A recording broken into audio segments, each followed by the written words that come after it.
Welcome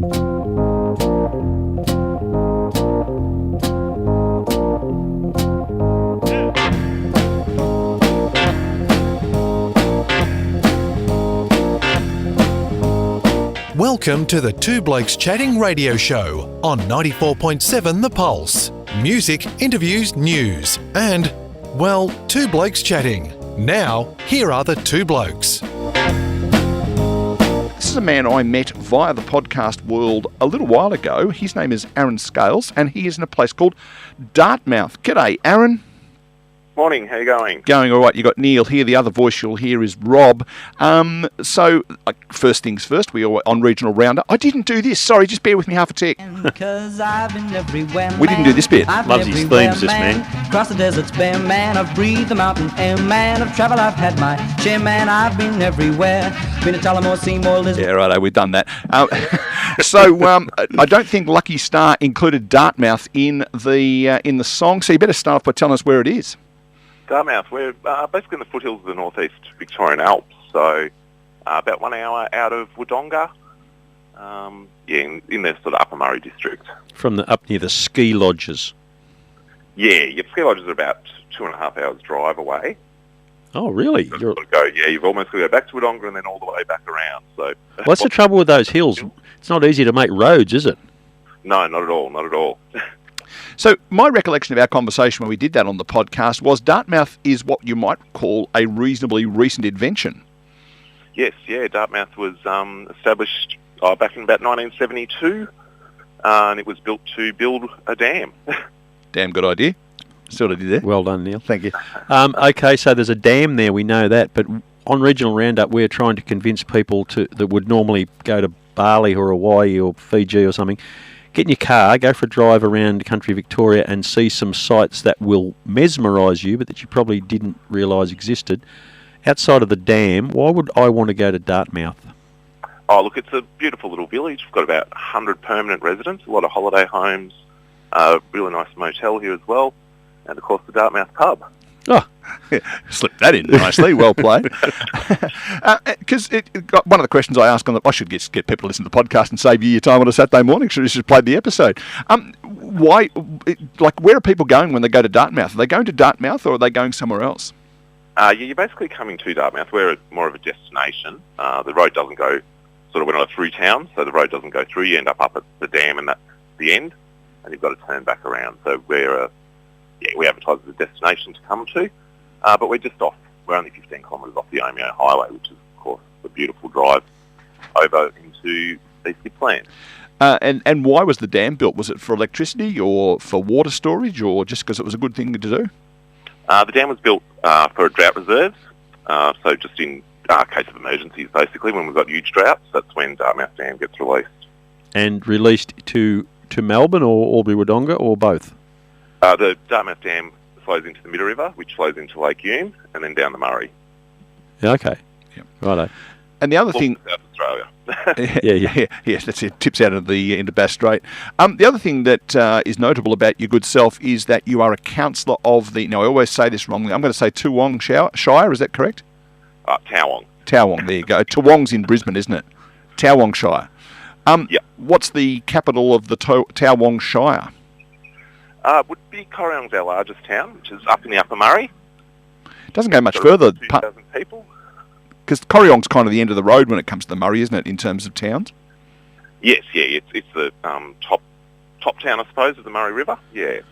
I found out something last night about Corryong, where there was an old episode of Spicks and Specks I was watching, and Corinne Grant, a very young Corinne Grant, was on there, and I found out from Googling her that she's in now Corryong practising law. Do you cross paths with what was, for a period of time, a very popular Australian comedian? No, I haven't met her. That's there. Yeah, put that on your list of things to do next time you go to a council meeting. Absolutely. Go in and say, do you know who I am? Yeah, that's right. That's always a good starting point. Aaron, a local business owner, you clearly love where you are. I suppose that was a motivation to be a councillor at a time where councillors and politicians are probably under a fair bit of pressure about their motivation for going into that region. Would it be fair to suggest that you just love where you are and want to make it better? Yes, yeah. Look, I absolutely love our shire, our whole area. love regional Victoria, and it was my motivation was just to try to improve the infrastructure that we've got in our shire, make it more friendly for families, and of course increase tourism. And leaning over the bar in the local hotel would be one of the best places to get the mood of the general public. Would that be a fair comment? Yes, yeah, absolutely. How close did COVID come?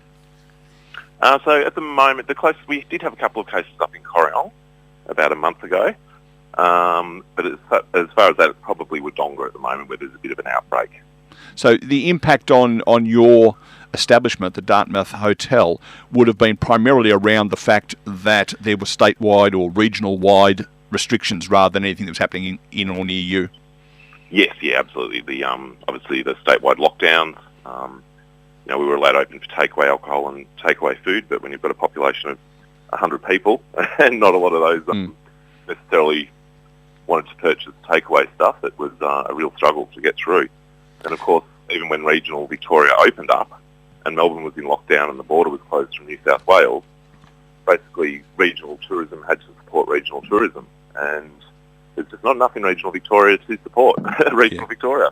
So Aaron, you are, as a councillor, you're the go-to man. You probably are the person when people are in trouble. We'll go and ask Aaron; he'll know what to do. But how did you personally handle your business under pressure during this really long period of time?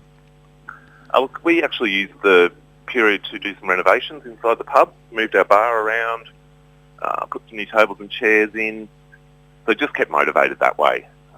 It was a good chance. I had some mates helping me out, so we were still able to sort of basically catch up while we were working. And in the words of from Apocalypse Now, one day this war will end, and it now has. You no doubt are going to be inundated with folk rushing up to Dartmouth now because they've heard you speaking on the Two Blokes Chatting radio show. We have a significant audience, and he's a really nice bloke.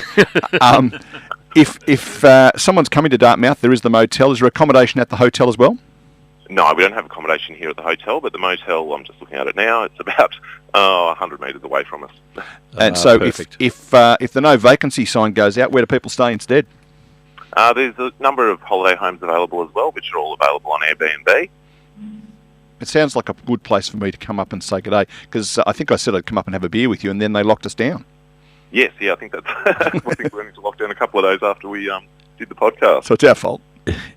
Yeah, Aaron, just to help us out a bit, because I really do get lost in that mountain country. We talk about places, we hear about places, but how they all interconnect is really quite difficult. And we've had a connection through my local sporting club with Buchan during the bushfires. We raised a bit of money and sent it up their way to help them out.